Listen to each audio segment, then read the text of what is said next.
नमस्कार दोस्तों, मैं अंकुर उपाध्याय स्वागत करता हूं आप सभी का आपके अपने YouTube channel share market analysis में। कल जितने भी स्टॉक्स अपने कॉर्पोरेट एक्शंस के दम पर रिएक्शंस देंगे उनमें सबसे बड़ा नाम है आईटीसी का। देखिए, वैसे तो मैं ये वीडियो आपके साथ कल के सेशन में ऑलरेडी शेयर कर चुका हूं, जितनी भी चीजें ऑलरेडी डिस्कस कर चुका हूं, बट ठीक है, एक बार फिर से आप सभी के साथ शेयर कर रहा हूं सारी की सारी डिटेल्स।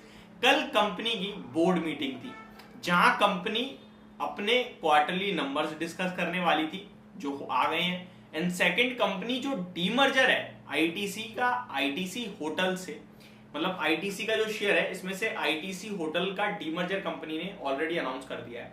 बट एक कंफ्यूजन रखा था कंपनी ने कहा 40% स्टेक हम होटल बिजनेस का अपने पास रखेंगे, जिसके बाद अगर आपको याद हो 500 रुपए से शेयर टूटते टूटते 450 रुपीज तक आया।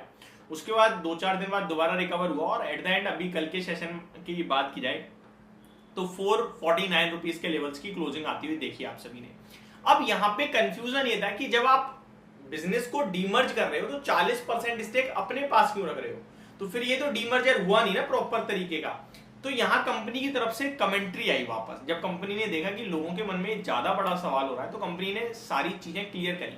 कंपनी ने कहा कि ये हम अपने पास इसलिए रख रहे हैं, अगर हम पूरा का पूरा बिजनेस अलग कर देंगे तो जो आईटीसी के होटल हैं फिर उनपे आईटीसी का नाम अट जाएगा, जिससे ब्रांड वैल्यू खराब हो जाएगी। आईटीसी के नाम पे बहुत सारे लोग ट्रस्ट करते हैं और इसलिए होटल्स में जाते हैं। तो लोगों ने उस रीजन को थम्स अप दिया और स्टॉक रिबाउंड करता है 470 तक और फिर से गिरावट आई। कल के सेशन में कंपनी सारी डिटेल्स देने वाली थी इस डीमर्जर से रिलेटेड और रिजल्ट्स आने वाले थे, तो दोनों चीजें एक एक करके आपके साथ शेयर करता हूं। स्टार्ट करते हैं नंबर्स के साथ। कंपनी ने कहा है स्टैंड अलोन नेट प्रॉफिट अगर आप कंपनी का देखेंगे तो वो लगभग 4,903 करोड़ पे आता हुआ दिखा है, 4,170 करोड़ से बढ़कर, तो ये अच्छा नंबर आया है साल दर साल।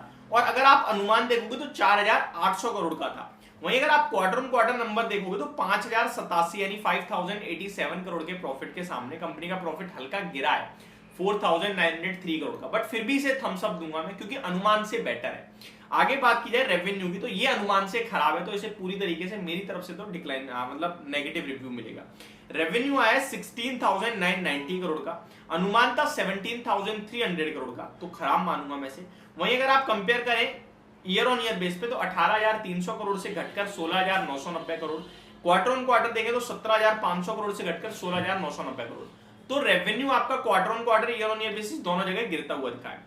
कामकाजी मुनाफे की बात की जाए तो 5,650 करोड़ के सामने 6,250 करोड़ पे आया है, अनुमान 6,360 करोड़ का था, तो यहां भी अनुमान से कमजोरी रह गया है नंबर, तो इसको भी मेरी तरफ से नेगेटिव रिव्यू है।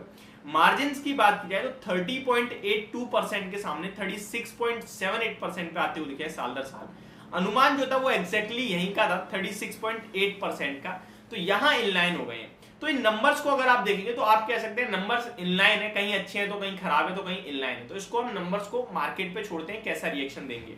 वहीं बात की जाए सिगरेट के बारे में तो cigarette business revenue at 7,465 crore versus 6,608 crore, तो सिगरेट बिजनेस का रेवेन्यू तो बढ़िया बढ़ा है। वहीं होटल बिजनेस की बात की जाए तो 5,555 करोड़ से 555 करोड़ से बढ़कर 600 करोड़ पे होटल बिजनेस आता हुआ दिखाया, बढ़िया है। एग्री बिजनेस की बात की जाए तो वो 7,473 करोड़ से घटकर 5,705 करोड़ का है, तो एग्री बिजनेस में गिरावट है। बाकी अगर आप देखें होटल बिजनेस में हल्की बढ़त है, सिगरेट बिजनेस अच्छा करता हुआ दिखा है। ओवरऑल नंबर्स को इनलाइन कहेंगे, बाकी मार्केट के ऊपर छोड़ेंगे कैसा रिएक्शन आता है। अब आ जाते हैं जरा डीमर्जर पर। तो कंपनी ने कहा है कि जो डीमर्जर का रेशियो है वो आईटीसी के 10 शेयर्स के सामने 1 शेयर का है। ध्यान से समझिएगा, करंट मार्केट प्राइस आईटीसी का है 450 रुपए का, 450 के हिसाब से 10 शेयर आप लेते हो तो 4,500 का निवेश हुआ, और उसके सामने 1 शेयर आपको मिलेगा आईटीसी होटल का, जिसकी वैल्यू ऑलमोस्ट 18 से 20 रुपए की आकी जा रही है। मुझे नहीं लगता कोई भी इसमें इंटरेस्टेड होगा कि भैया 4,500 रुपए लगा के 1 शेयर आईटीसी होटल के डीमर्जर के लूं। डीमर्जर के लिए बिल्कुल बाइंग नहीं आएगी इस स्टॉक में, और मुझे नहीं लगता आएगी और ना ही करनी चाहिए। आगे बात की जाए तो कंपनी ने कहा है अब company approved acquisition of 25% stake in Maharaja heritage resorts from Russell credit, तो 25% स्टेक इसमें महाराजा हेरिटेज में लेगी कंपनी रसल क्रेडिट से। Company says indicative timeline for listing ITC hotel is about 15 months. Company approved acquisition of 45.36% stake in international travel house.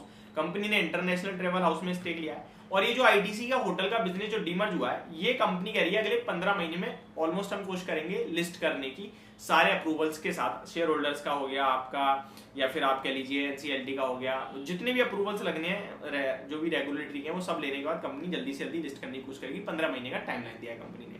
तो ये मेरी तरफ से आपके लिए ओवरऑल डिटेल्स। मेरे को कोई ज्यादा इंटरेस्ट नहीं आ रहा है डीमर्जर में। रिलायंस का डीमर्जर जितना क्रिस्टल क्लियर था, वहीं उतना ये कंफ्यूजन रह गया है यहाँ पे। और कंफ्यूजन क्लियर हो भी गया तो मेरे को मजा नहीं आया, बस सिंपल एज दैट, इससे ज्यादा कुछ नहीं। तो ये मेरी तरफ से आपके लिए वीडियो थी, होप आपको समझ पसंद होना आई होगी। Thank you so much for watching this video. Have a great day guys.